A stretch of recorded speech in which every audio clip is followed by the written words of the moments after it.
You are watching BNS News.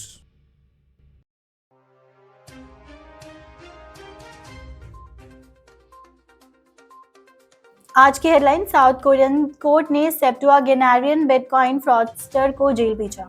Brazil का central bank crypto regulations को मजबूती देता है amidst explosive growth. Binance CEO SSC claims refute करता है। Binance.us के टाइज को सेफो के इनकार करता है। क्रिप्टो माइनर्स इल्जाम देते हैं एग्जॉर्बिडेंट टैक्सेस के लिए कजाकिस्तान एक्सोडस।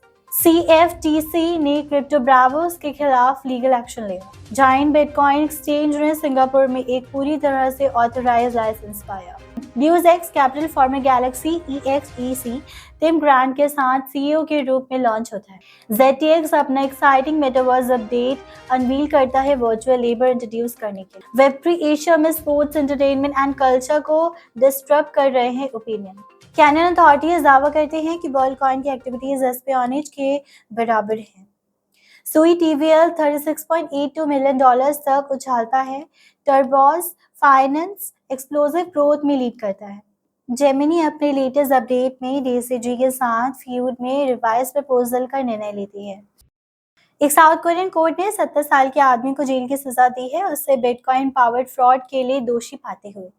क्योंगिल्बो ने रिपोर्ट किया है कि अनिम आदमी, जिसे सिर्फ इनिशियल ए से पहचाना गया है, को telecommunications related financial fraud enable करने के लिए 1 साल की जेल की सजा दी गई। क्रिप्टोकरेंसी अडॉप्शन का एक सर्जिंग वेव देखते हुए ब्राजील का सेंट्रल बैंक बैंको सेंट्रल दो ब्राजील डिजिटल एसेट इंडस्ट्री पर रेगुलेशंस टाइट करने के लिए डिसिसिव एक्शन ले रहा है। ये मूव आता है जब देश में क्रिप्टो इंपोर्ट्स ने जनवरी से अगस्त 2023 तक पिछले साल की उसी पीरियड के मुकाबले में 44.2% का आश्चर्यजनक वृद्धि देखा, जो ओवर $35.9 बिलियन BRL के बराबर है। ट्वीट के अनुसार जाओ ने कहा कि Binance.us ने कभी सेफू के सर्विसेज का यूज नहीं किया, जो पहले बाइनेंस कस्टडी के नाम से जाना जाता था। Binance.us और सेफू के बीच के टाइज SEC द्वारा इन्वेस्टिगेट किए जाने वाली चीजों की लिस्ट में शामिल है। रेगुलेटर दावा करता है कि global crypto exchange enterprise customer funds का दुरुपयोग कर रहा है, साथ ही अन्य सिक्योरिटीज का उल्लंघन के साथ। लाइसेंस क्रिप्टो माइनिंग कंपनीज ने कजाकिस्तान सरकार से इस सेक्टर के टैक्सेशन पॉलिसी को रिवाइज करने की गुजारिश की है, जिसे वे कह रहे हैं कि बहुत ही बुरा हाल है। सबसे बड़े माइनिंग फर्म्स इस साल के एंड तक सेंट्रल एशियन नेशन छोड़ने का प्लान कर रहे हैं, इंडस्ट्री के मेंबर्स ने चेतावनी दी है। कमोडिटी फ्यूचर्स ट्रेडिंग कमीशंस ने क्रिप्टो ब्रेवो से जुड़ी व्यक्तियों और एंटिटीज के खिलाफ एक सिविल इन्फोर्समेंट एक्शन फाइल किया है।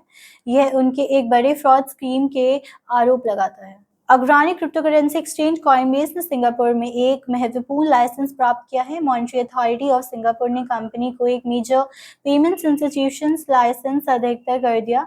पिछले साल देर में इन प्रिंसिपल अप्रूवल प्राप्त करने के बाद देश में उसकी स्थिति को मजबूती दी है। टिम ग्रांट के राज में, जो सितंबर तक गैलेक्सी डिजिटल के लिए EMEA का हेड था, DuseX ने आज एक अनाउंसमेंट में दावा किया है कि उसने $1 बिलियन के निवेश एसेट्स और पूंजी जमा की है।